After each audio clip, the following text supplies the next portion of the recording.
She woke up Christmas morning excited to celebrate her husband's 50th birthday, never knowing he'd already stolen her documents and sold everything she owned. A successful Nigerian businesswoman who'd built her empire in America. She trusted him completely, believing their marriage was solid and their future secure. That evening, while guests filled their home with laughter, a lawyer handed her divorce papers, and her husband smiled as he announced he'd sold her company and properties to start fresh with someone new. She signed those papers with shaking hands.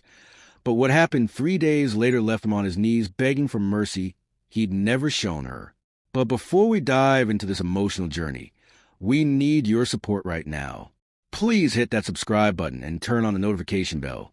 so you never miss our powerful stories of love, betrayal, and redemption.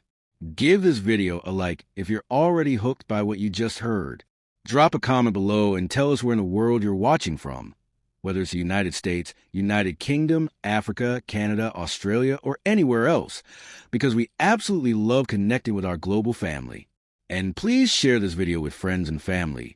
who believe in justice and second chances. Your engagement helps us create more incredible content like this. Now, let's continue with this unforgettable story. The morning of December 25th started like every Christmas before it,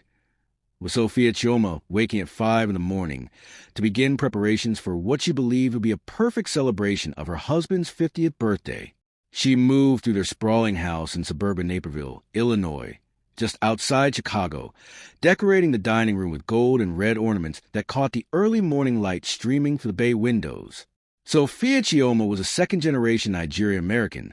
born and raised right here in Chicago after her grandparents had immigrated from Lagos in the early 1970s with dreams of building something meaningful in their new home. Her grandmother Adana had built a small catering business from their South Side apartment, cooking traditional dishes for weddings and parties while working night shifts at a hospital to make ends meet, slowly building a reputation that eventually turned into something much bigger and more profitable than anyone had imagined possible back in those early struggling years. Sophia Chioma had inherited that business and transformed it into Okafor Family Enterprises, a full-scale food distribution company with 3 commercial properties across Chicago, employing over 60 people and generating millions in annual revenue through contract with restaurants, hotels, corporate cafeterias, and catering services throughout the Midwest region. The company supplied everything from fresh produce to prepared meals, specialty ingredients to bulk food items, serving the diverse American food service industry with reliability and quality that had built their stellar reputation over decades. She'd grown up watching her grandmother work tirelessly, learning both American business practices and the value of hard work, understanding the importance of protecting what you build through sacrifice and determination. Her parents had died in a horrific car accident on Interstate 57 when Sophia Chioma was only 11 years old, a drunk driver crossing the median and hitting their vehicle head-on during a family trip to visit relatives in Atlanta. Sophia Chioma had been the only survivor, waking up in a hospital bed with her grandmother Adana sitting beside her, holding her hand and promising that everything would be okay even though her entire world had just shattered into pieces. Grandmother Adana had raised Sophia Chioma from that moment forward, pouring all her love and protective energy into this orphan granddaughter who'd survived the unthinkable and needed to find reasons to keep living despite such devastating loss at such a young age. The old woman had set up an ironclad family trust specifically designed to protect everything she'd built, ensuring that no outsider could ever claim ownership of the business or properties that represented decades of sacrifice and determination in building a successful American enterprise. Adana had been adamant about this protection, often telling Sophia Chioma that she'd already lost her daughter in that terrible accident, and she wouldn't allow anyone to take away the financial security that would keep her granddaughter safe and independent for the rest of her life, no matter who she married or what circumstances she might face in an uncertain future. That trust had seemed like unnecessary caution back then, just grandmother's old-fashioned ways and careful planning about protecting assets from people who might try to take advantage of their success and hard-earned achievements in the competitive food service industry. Sophia Chioma had met Marcus Holloway 15 years ago at a small business networking event in downtown Chicago, where she'd been presenting about expanding minority-owned businesses in underserved communities throughout the South Side and West Side neighborhoods. Marcus had been charming and attentive, a handsome American man with an easy smile who seemed genuinely interested in her work and her vision for growing her grandmother's legacy into something even bigger and more impactful for the community. He'd pursued her relentlessly for months, showing up at her office with coffee and pastries, taking her to nice restaurants in River North and Lincoln Park,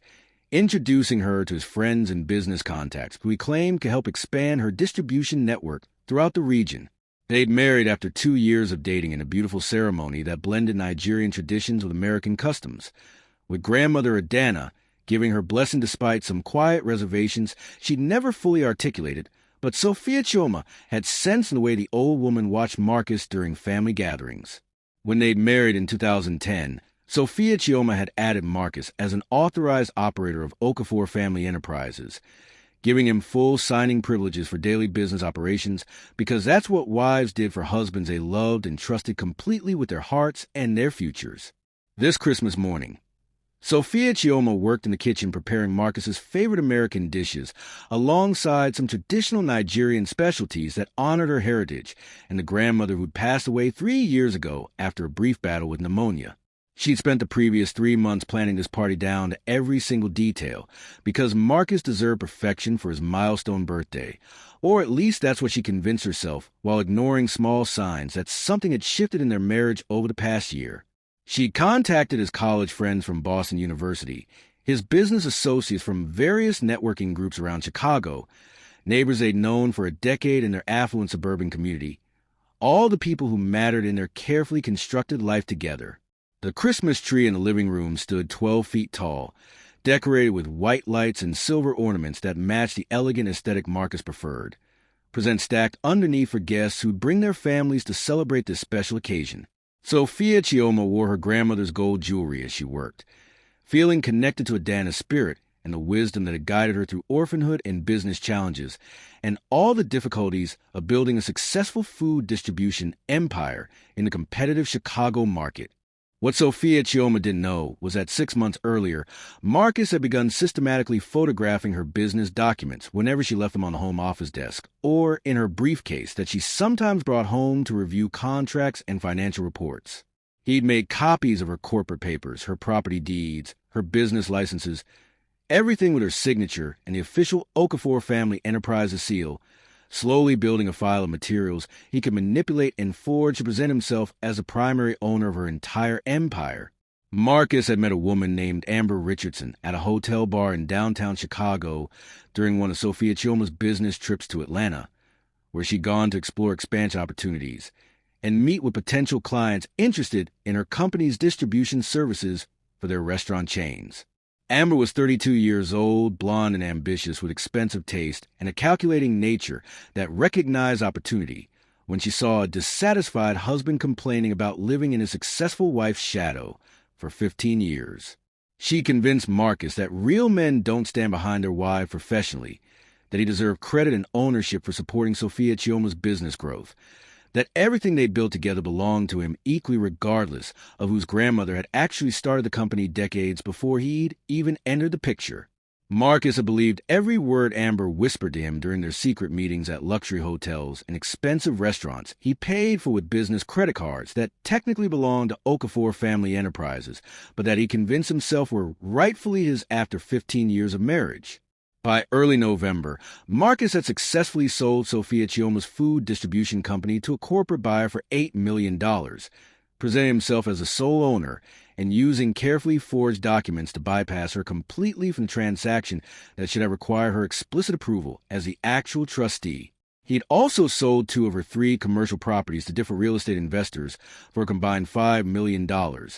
pocketing $13 million total, while Sophia Chioma worked long hours believing her business was secure and thriving under what she'd assumed was their joint management and partnership. The money had gone into bank accounts Marcus opened in only his name at institutions across the city, accounts Sophia Chioma knew absolutely nothing about, and he'd been secretly transferring large sums to Amber, who'd moved into a luxury apartment in River North with panoramic views of Lake Michigan and the Chicago skyline. Wearing designer clothes, driving a new Mercedes, taking expensive vacations to Miami and Los Angeles, and posting photos on social media that Marcus monitored obsessively. Marcus felt powerful for the first time in years,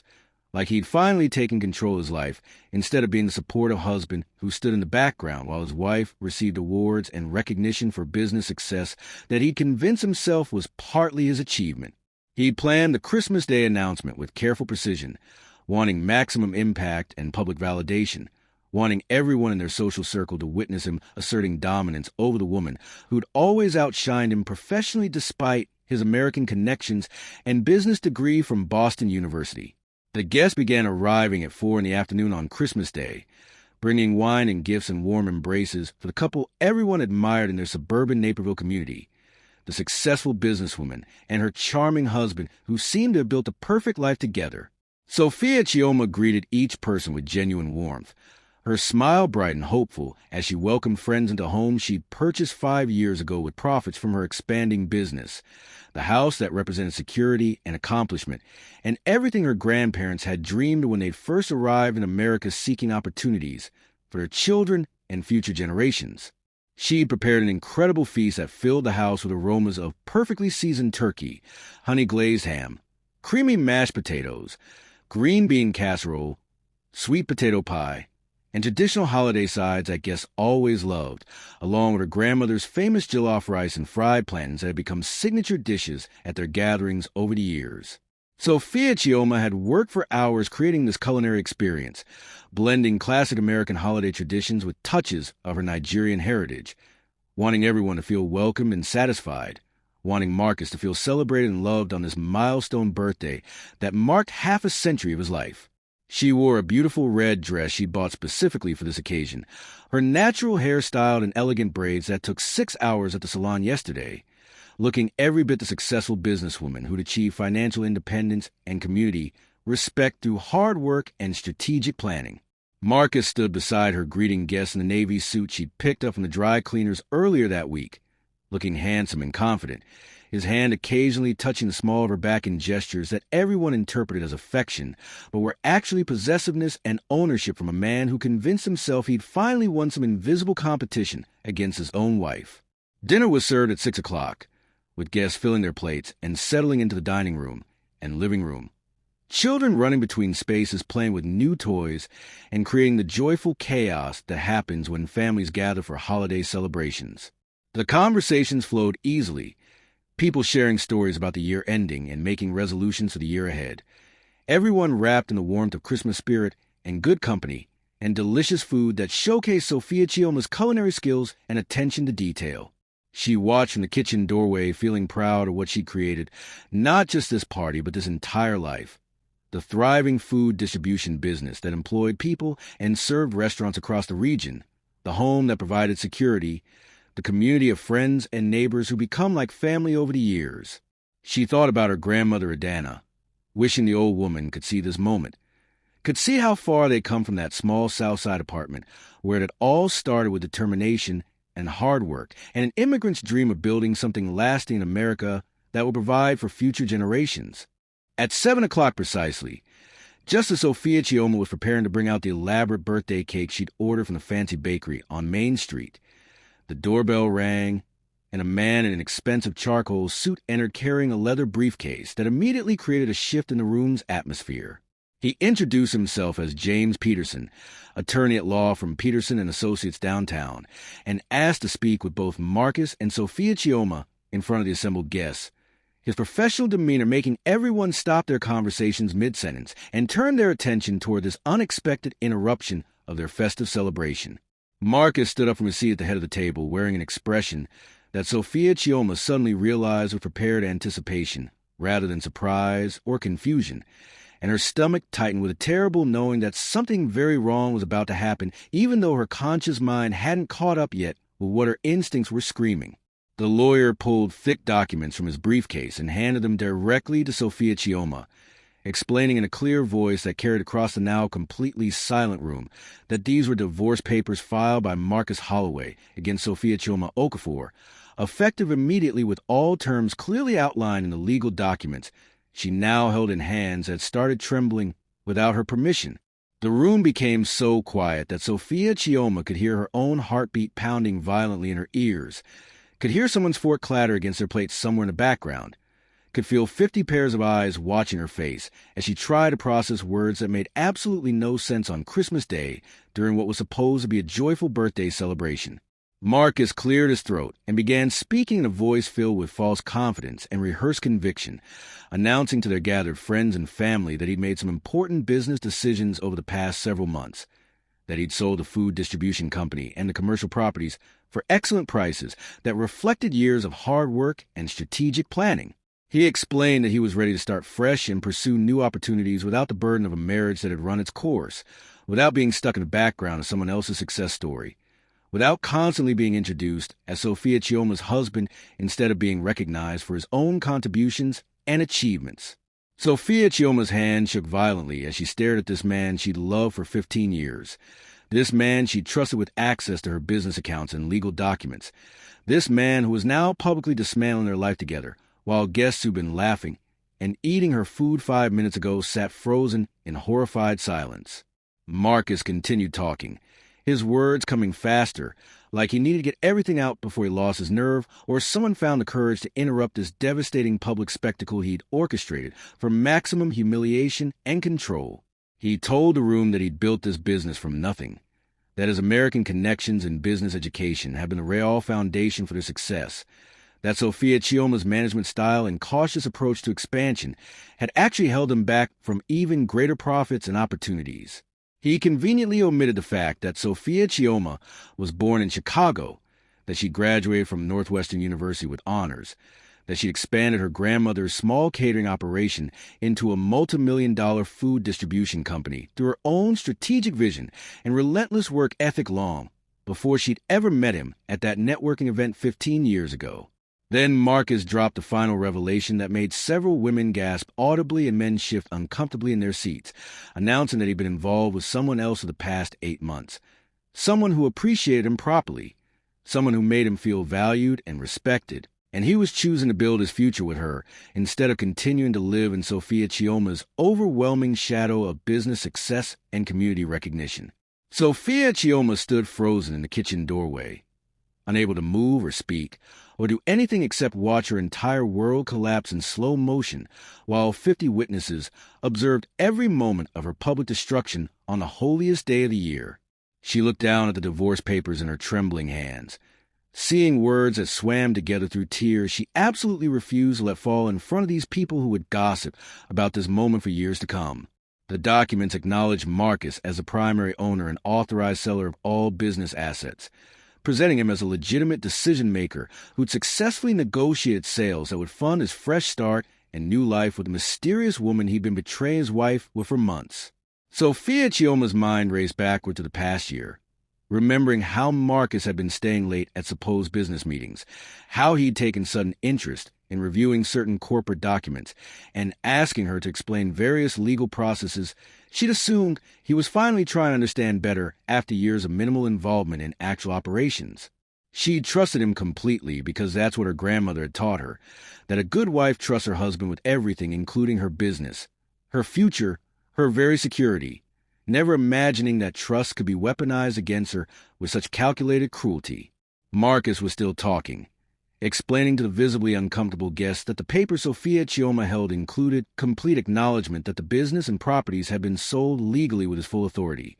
that she would need to vacate the house within 30 days because it too had been included in the property sales to buyers who would take possession after the new year. Someone in the back of the room whispered something about this being unnecessarily cruel, about how Marcus could have handled this privately instead of destroying his wife in front of everyone they knew on Christmas Day. But another voice quickly shushed that criticism because nobody wanted to get involved in this terrible domestic situation playing out before them. Sophia Chioma walked slowly toward the granite kitchen counter, where Marcus had deliberately placed a pen next to the bottle of wine she'd opened earlier for the celebration, her legs moving on autopilot, while her brain struggled desperately to process this impossible nightmare happening in real time. She thought about her parents dying in that car crash, about being the sole survivor who'd had to rebuild her life with her grandmother's help, about all the loss she'd already endured and survived. And now this betrayal felt like another kind of death that was somehow worse because it was intentional rather than accidental. She picked up the pen with fingers that didn't feel like her own anymore And in that moment, she remembered her grandmother Adana's warnings about protecting yourself even from people you love,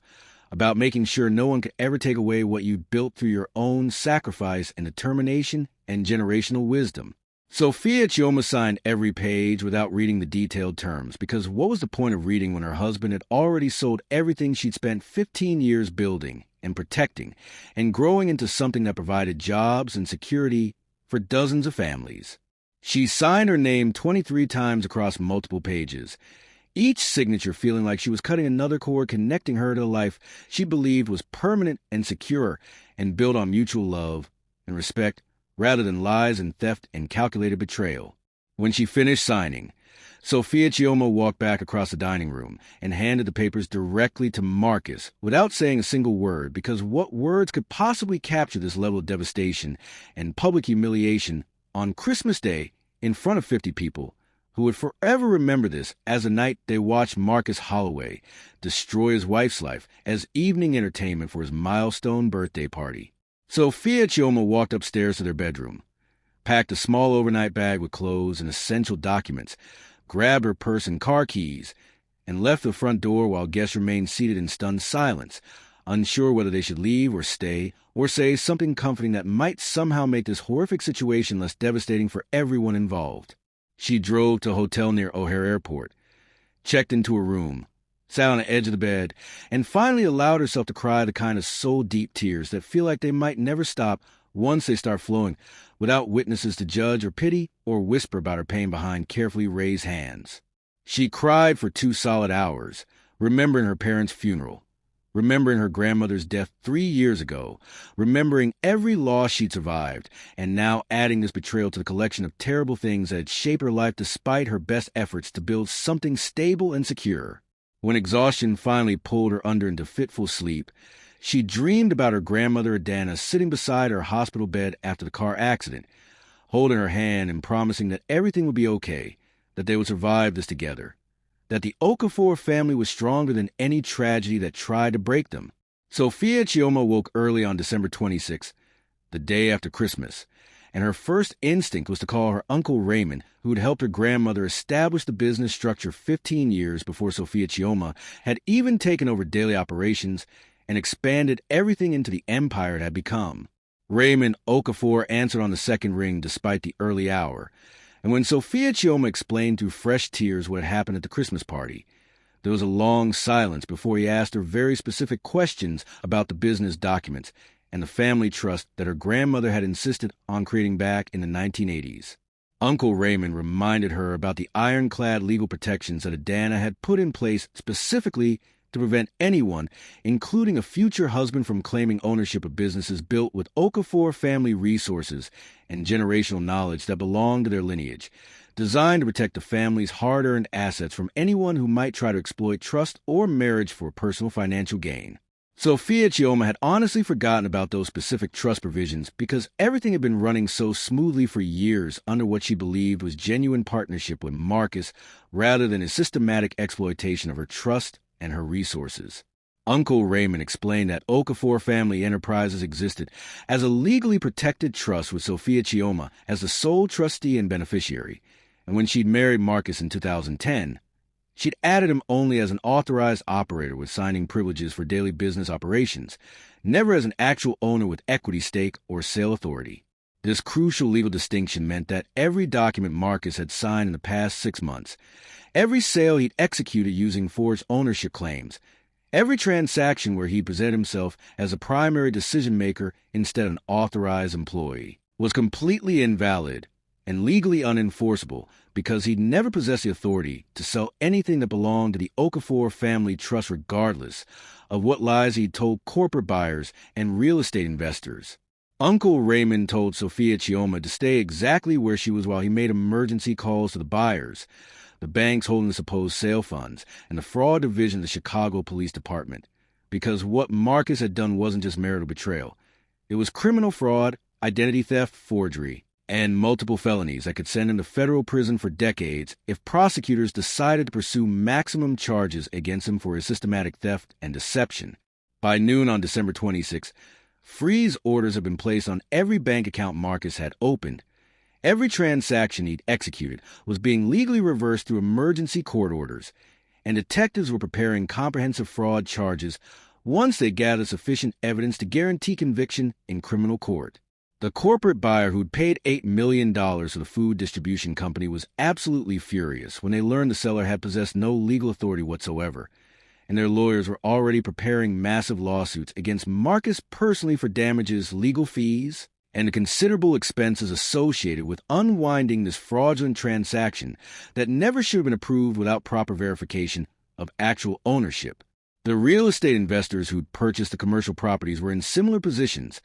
facing significant losses and complications because they trusted Marcus's forged documents without conducting independent legal verification through proper channels before transferring millions of dollars for properties he'd never actually owned or had authority to sell without explicit trust approval from a legitimate trustee. Sophia Chioma listened to Uncle Raymond explain all of this while sitting in her hotel room,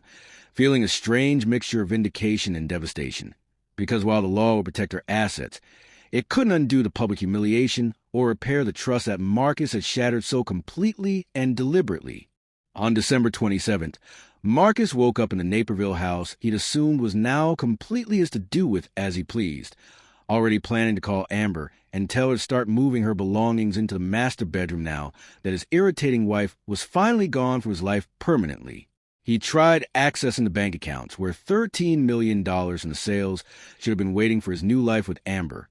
but every single account showed frozen status with instructions to contact the Fraud Investigation Division immediately for information about ongoing criminal proceedings. His phone started ringing with calls from angry corporate lawyers, from real estate investors demanding explanations for the forged documents, from the buyer's legal teams threatening massive lawsuits, and finally from Detective Maria Santos with the Chicago Police Department Financial Crimes Unit, who informed him that he needed to come downtown immediately for questioning regarding multiple counts of fraud, forgery, identity theft, and criminal conspiracy. Marcus called 3 different attorneys trying to find someone who would represent him, but once they heard the specific details about forging trust documents to sell properties he'd never legally owned, they all declined representation because the case was completely indefensible given the overwhelming evidence and the ironclad nature of the family trust that had protected Sophia Chioma's assets from exactly this kind of exploitation. By December 28th, exactly 72 hours after the Christmas party that was supposed to mark his triumph and liberation, Marcus sat in his living room surrounded by legal notices and repossession orders, because the house he'd been living in for 5 years had always belonged to the Okafor family trust, and Sophia Chioma had formally revoked his residence privileges effective immediately, giving him 48 hours to remove his personal belongings before locks would be changed, and anything remaining would be legally disposed of as abandoned property. His Mercedes was gone, repossessed because the vehicle lease had been through the business, and that authorization was now permanently revoked,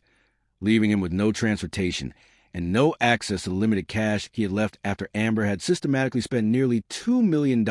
over 8 months on luxury goods, expensive vacations, designer clothes, and a lavish lifestyle she convinced Marcus was appropriate for a man of his supposed wealth and status. When Marcus finally worked up the courage to call Amber and explain the situation, hoping she might offer some emotional support during this nightmare that was rapidly spiraling completely out of his control,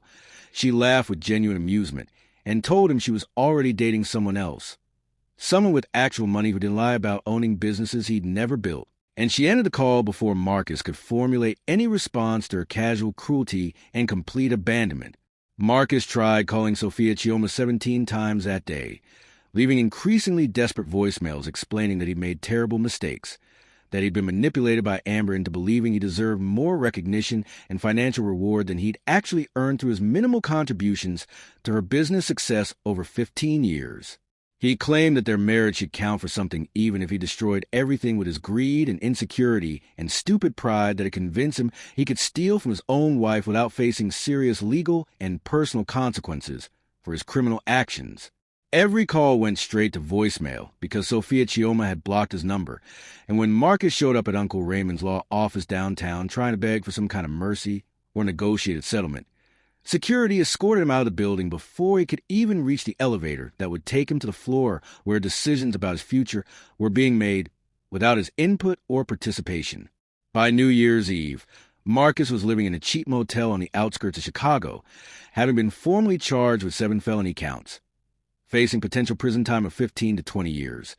Completely abandoned by everyone, including the mistress he'd sacrificed his marriage to pursue, and the friends who'd witnessed a spectacular public downfall on Christmas Day. Sophia Chioma spent those same days meeting with lawyers, accountants, and business advisors, systematically reclaiming every asset Marcus had tried to steal, rebuilding relationships with clients and employees who've been confused and worried about the company's sudden supposed sale and uncertain future under new ownership. She explained the situation honestly, acknowledging that her husband had committed fraud, but assuring everyone that their jobs were secure, that the business had never actually been sold despite Marcus's criminal deception, that Okafor Family Enterprises would continue operating and growing under her leadership, just as it had been doing successfully for years before Marcus had decided to destroy their marriage and attempt to steal her legacy. The corporate buyer and real estate investors were angry initially, but ultimately relieved when Uncle Raymond's legal team worked out settlements that protected everyone's interests while ensuring Marcus alone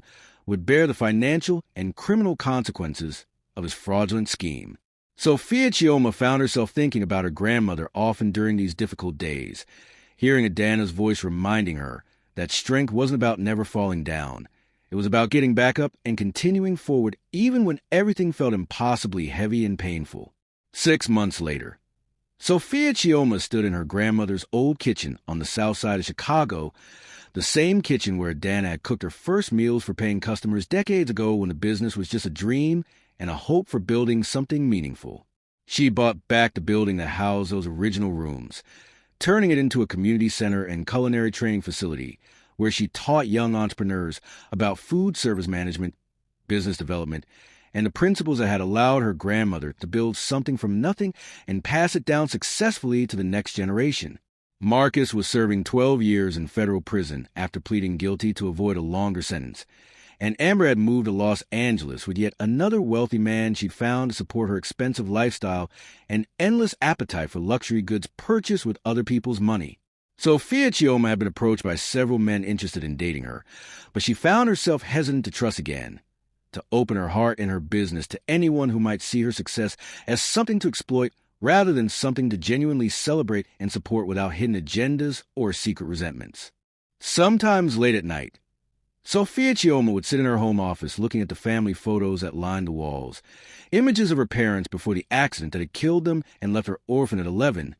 pictures of grandmother Adana smiling proudly at various business milestones and family celebrations over the years. Even a few photos from her wedding to Marcus, when she'd still believed in happily ever after and permanent partnership built on mutual love and respect. She'd learned that trust was precious and rare, that legal protections mattered more than romantic faith in another person's goodness,